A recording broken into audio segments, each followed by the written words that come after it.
আপু তোমার তোমার খাসিটা কই?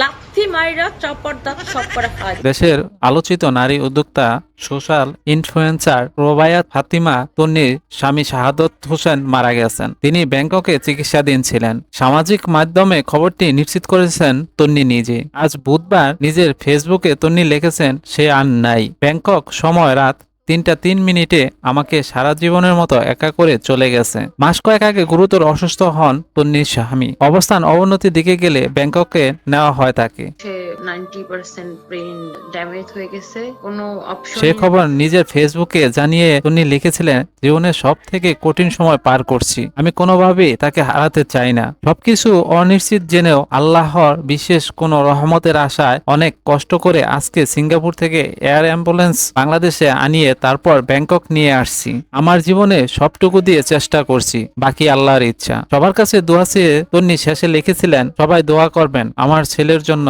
হলেও আল্লাহ যেন তাকে বাঁচিয়ে রাখে। কিন্তু শেষ রক্ষা হলো না। চিরতরে চলে গেলেন এ সোশ্যাল ইনফ্লুয়েন্সারের স্বামী।